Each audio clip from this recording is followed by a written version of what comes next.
नमस्कार, आप सभी का बहुत बहुत स्वागत है। आप देख रहे हैं विपक्ष ऑलवेज बेदम। मैं हूं परवीन शेख। चुनावी मौसम में कांग्रेस का प्रदर्शन एक बार फिर निराश करने वाला साबित हुआ है। महाराष्ट्र से लेकर झारखंड तक में कांग्रेस चुनाव प्रचार में फिसड्डी साबित हुई है। जो खबरें आ रही हैं उनसे साफ है कि महाराष्ट्र और झारखंड कांग्रेस ने गंवा दिया है।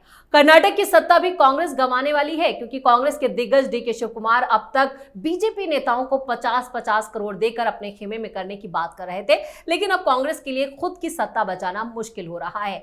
मुश्किल में तो बंगाल की सीएम ममता बनर्जी भी हैं, क्योंकि बंगाल में स्कूली छात्रों के लिए तरुणेण स्वप्न योजना के तहत दी जाने वाली टैबलेट राशि में गड़बड़ी का मामला सामने आया है, जिसमें 11 लोगों को गिरफ्तार किया गया है और 93 एफआईआर दर्ज की गई है। इस घोटाले से ममता सरकार पर बड़ा संकट खड़ा हो गया है। संकट में तो अखिलेश यादव भी नजर आ रहे हैं, क्योंकि सीएम योगी ने यूपी उपचुनाव में सपा की हार तय कर दी है।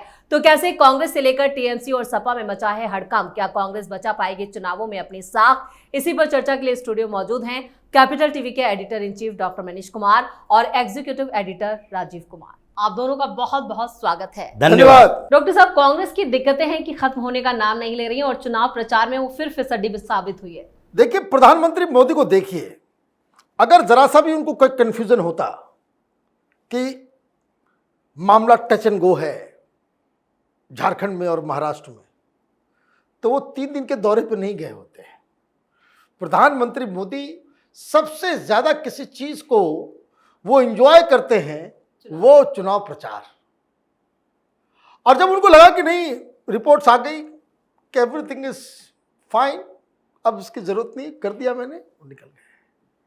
कांग्रेस पार्टी क्या कर रही है, मुझे तो हंसी आ रही है। एक कांग्रेसी लीडर कह रहे थे, कल रात मेरी बात हो रही थी उनसे, उन्होंने कहा कि भाई देखो, झारखंड तो जीत गए होते, हम लोगों से ही गलती हो गई। हम बोले भाई क्या गलती हो गई? बोले कि ये हेमंत सोरेन फिर भी दम है इस आदमी में, ट्रैवल्स के बीच अभी भी, हालांकि कुछ काम नहीं किया इसने, लेकिन इसने वहां प्रोपेगेंडा कर दिया कि कोविड हो गया, कोविड की वजह से काम नहीं कर पाए, और कोविड के बाद जो चीजें सब थोड़ी सी सुधरी, मुझको जेल में डाल दिया। इसलिए वो बच रहे हैं। लेकिन कांग्रेस पार्टी के पास कोई एलिबाई नहीं है। पिछली बार सरकार इसलिए बन गई क्योंकि 16 सीटें कांग्रेस जीत के आई। इस बार हम 5-6 भी नहीं जीत पाएंगे। कांग्रेस पार्टी 5-6 नहीं जीतेगी तो गेम तो वहीं पे डेड हो गया, वहीं पे डेड हो गया। यही हाल महाराष्ट्र का है। Congress party is going to be the biggest loser in Maharashtra, क्योंकि वोट इधर ट्रांसफर हो रहा है, उधर सारे परमुटेशन कम्युनिकेशन इन लोगों ने लगा लिया। मालूम चलता है कि हर बार हर जगह ये कांग्रेस पार्टी को ही नुकसान हो रहा है। बताया यह जा रहा है कि जहां जहां कांग्रेस पार्टी खड़ी है, वहां वहां एनसीपी वाले वो अजित पवार के नाम पे वोट दे रहे हैं, और शिवसेना वाले, उद्धव ठाकरे वाले, वो शिंदे को वोट दे रहे हैं, बीजेपी को वोट दे रहे हैं। तो आप ये समझिए, क्योंकि इनके वोटर तो हार्डकोर सब हैं।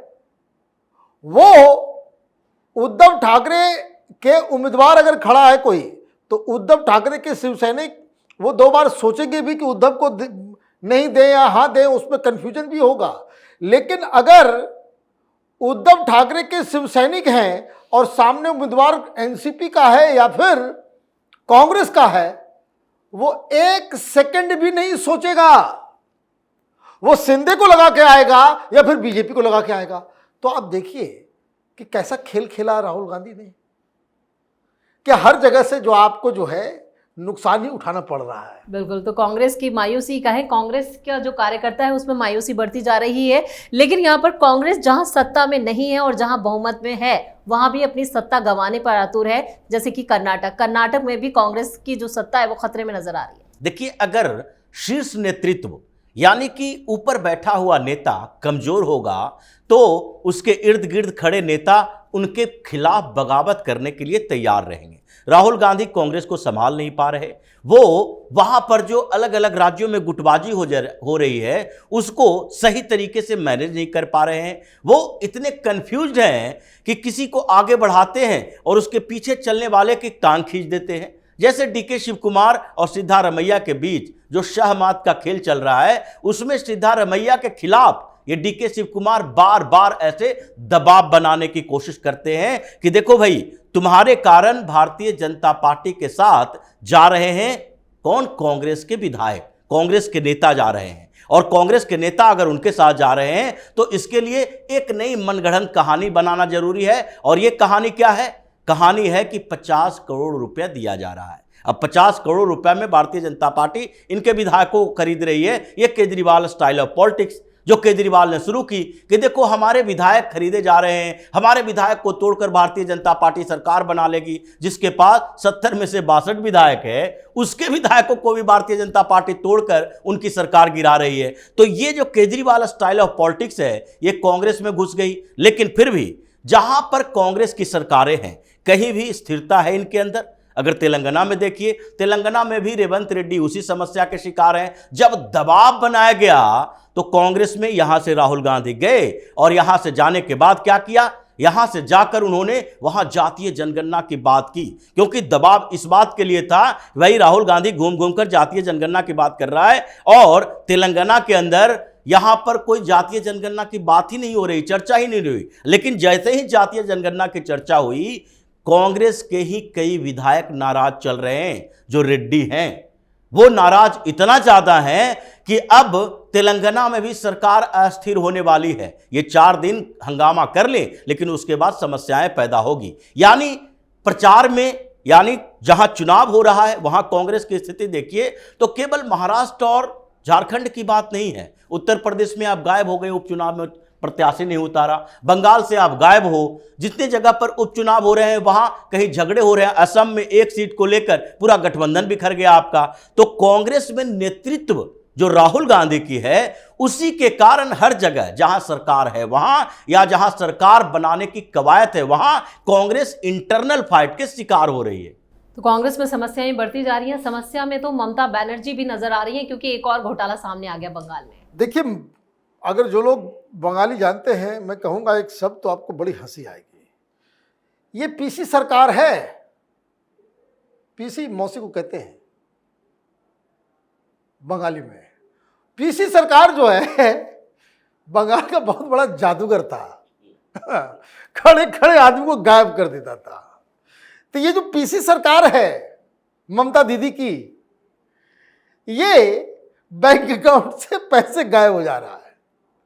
भाई आपने एक योजना लगाई जी, ध्यान किधर? ध्यान इधर कि क्लास 12 का बच्चा है, 17 साल का होगा, 15 साल का होगा, पहला बार वोट देगा। आपने कहा भाई सबको टैबलेट या मोबाइल फोन के लिए 10,000 रुपये हम देंगे। वेल एंड गुड, यहां तक तो ठीक है। हर योजना का आइडिया तो बढ़िया होता है, लेकिन लीडरशिप का मार्क कैसे पता चलता है कि आप उस योजना को लागू कैसे करते हैं? लीजिए, कांड शुरू हुआ नहीं, मालूम चला कि भाई दशहरा से पहले 10,000 रुपया बैंक अकाउंट में आ जाएगा। अब लोग इंतजार कर रहे हैं कि भाई कब आएगा कब आएगा। दशहरा बीत गया, दीपावली बीत गया, काली पूजा भी निकल गया। तो बोला भाई पता करो भाई क्या हुआ है। तो यहां से मालूम चला कि भाई ये तो ऑलरेडी गया, पैसे दे दिए गए। दनादन लोगों ने कंप्लेन करना शुरू किया। अभी तक, अभी नया नया खेल अभी शुरू हुआ है ये, अभी तक 1911 कंप्लेन आ चुके हैं। अलग अलग जगहों पे एफआईआर दर्ज हो रहा है। क्यों? क्योंकि इसमें यह बताया जा रहा है कि पैसे तो दिए गए, लेकिन स्टूडेंट के अकाउंट के बगैर वो किसी और के अकाउंट में चला गया। ये ठीक वैसा ही मसला है। समझिए, 2 दिन पहले हम लोगों ने एक स्टोरी की थी, वो मेन स्ट्रीम मीडिया कोई नहीं दिखाया उसको, कि किस तरीके से वहां पे बंगलार हाउसिंग स्कीम, क्योंकि प्रधानमंत्री के हाउसिंग स्कीम को रोक दिया। क्यों? क्योंकि वो प्रधानमंत्री का नाम हो जाएगा वो चुनाव में फिर, तो उसकी जगह पे ये इन लोगों ने, ममता बनर्जी ने हाउसिंग स्कीम निकाला। हाउसिंग स्कीम निकाला तो मालूम चला कि जिसको, जो गरीब, जिसके पास छत नहीं है, उसका नाम नहीं था, और जो टीएमसी के गुंडे, कार्यकर्ता, नेता, जिसके पास पक्के मकान है, वो पैसा खा रहे हैं। कहीं कहीं फिक्टिशियस नाम है, फर्जीवाड़ा से कोई नाम नहीं है, कोई सुदेशना रॉय है, अब मालूम चला सुदेशना रॉय 5 जगह आ गया, 5 गांव में। वो एक बैंक अकाउंट सुदेशना रॉय, और चूंकि सभी प्रधान और यही सब कर रहे हैं, सब टीएमसी वाले हैं, तो उसमें आप 1.25 लाख रुपए जो है 10 अकाउंट में आपने ले लिया, तो 10.5 लाख रुपया, 11 लाख रुपया आप लेकर के घर चले गए। और कहीं कहीं पे गरीब आया, उसका आधार कार्ड, फोटो, सब कुछ वो किया, और बोला बैंक अकाउंट जो है मेरे किसी चमचे का होगा, कोई प्रधान टीएमसी का कोई लीडर। तो ये तो पीसी सरकार है। योजना चलेगा, पैसा जो है आबरा का डाबरा, गायब, पूरा खत्म कर दो। ये ममता बनर्जी की कहानी है। ये दिन ब दिन ममता बनर्जी के एक से बढ़कर एक घोटाले सामने आ रहे हैं। लोग अब हंसने लग गए। तो बंगाल में टीएमसी की सरकार अब घोटालों की सरकार बन गई है, और इधर यहाँ पर अखिलेश यादव की दिक्कतें जो हैं वो बढ़ती ही जा रही हैं। यूपी उपचुनाव जो साख का सवाल था, वहां पर वो घिर गए पूरी तरह से। देखिए, केवल यूपी के उपचुनाव की बात नहीं है। अखिलेश यादव की बौखलाहट इस बात के लिए है कि आगे भी जो 2027 में विधानसभा चुनाव होगा, उसका एजेंडा योगी ने फिट कर दिया है, और अब उससे टस मस नहीं होने वाले हैं। ये जितने भी हर 4 दिन के बाद पोस्टर बदलते रहे, बटोगे तो कटोगे नारे का कोई काट इनके पास नहीं है। अब क्या कह रहे हैं? अब वही तरीका विपक्ष में जो 4 लोग मिलकर ये प्लान बनाए थे लोकसभा चुनाव से पहले कि देखो भाई, लोकसभा चुनाव में हार हो जाएगी तो सीटें कम आ गई है। अब योगी को ये लोग हटाना चाहते हैं। योगी को अमित शाह ने, मोदी ने मिलकर उत्तर प्रदेश में हरवा दिया, इसलिए क्योंकि योगी इनके कंपटीटर है। अब अखिलेश यादव ये जुबान बोल रहे हैं, क्यों? क्योंकि उत्तर प्रदेश में उनको सहानुभूति किस बात के लिए चाहिए कि योगी वर्सेस मोदी करना है, योगी वर्सेस अमित शाह करना है, कि योगी अब दिल्ली तक का सफर नहीं पूरा करेंगे, योगी को यहां ही समेट दिया जाएगा। तो उत्तर प्रदेश में योगी के कारण, योगी की सहानुभूति रखने के कारण अखिलेश यादव भारतीय जनता पार्टी में फूट डलवाए। ये इनकी समस्या हो गई है। उपचुनाव में तो ये हार का सामना करेंगे ही। जो फ्रस्ट्रेटेड भाषण इनका दिखाई पड़ रहा है, मतलब अगले कुछ सालों तक के लिए उत्तर प्रदेश में योगी ने, पूरे देश में कहा जा सकता है कि जिस तरीके से स्लोगन दिया और पूरे देश में चल रहा है, वैसे तो उत्तर प्रदेश में अब सत्ता हिलने वाले नहीं है, और देश के अलग अलग चुनावों में लगातार जो ये चलता रहेगा, उससे दूसरी पार्टियां भी, यहां तक कि बिहार में 2025 में चुनाव होना है और अभी से राजद समस्या में आ गई है कि क्या काट निकालें। वहां पर एक पोस्टर लगा हुआ है राजद के ऑफिस के बाहर कि बीजेपी से सटोगे तो कटोगे। अब ये उल्टा ही प्रभाव पड़ गया कि बीजेपी से सटोगे तो कौन काटेगा भाई? ये मुसलमान काटेगा तुम्हें। तो ये जो तरीके अपनाए गए हैं इन लोगों के माध्यम से, वो लग रहा है कि अब ये फ्रस्ट्रेट हो गए कि अब इसका काट कहां से लाए। अखिलेश यादव उसी फ्रस्ट्रेशन के शिकार हैं, और योगी अपना काम ऐसे कर रहे हैं जो कि अखिलेश को पता भी नहीं चल रहा है, और उनका पीडीए में से कहां पी कट रहा है, कहां डी कट रहा है, और केवल ए बचा हुआ रह जाएगा। तो यहाँ पर हिंदुओं को एकजुट करने में पूरी तरह से कामयाब योगी। और इस तमाम जानकारी के लिए और सटीक विश्लेषण के लिए आप दोनों का बहुत बहुत धन्यवाद। कांग्रेस की दिक्कतें उसका नेतृत्व बन चुका है, और ये बात सोनिया गांधी जितनी जल्दी समझ लें, पार्टी के लिए उतना बेहतर होगा। दिल्ली की केजरीवाल सरकार की तरह ममता की सरकार भी घोटालों की सरकार बन चुकी है। यूपी में अखिलेश की हेकड़ी तो सीएम योगी ने निकाल दी है, यानी देश भर में विपक्ष हो चुका है पूरी तरह से बेदम। इस खास शो में इतना ही। वीडियो कैसा लगा कमेंट करके अपनी राय जरूर दें। वीडियो को लाइक करें, शेयर करें, और कैपिटल टीवी को सब्सक्राइब जरूर करें। धन्यवाद।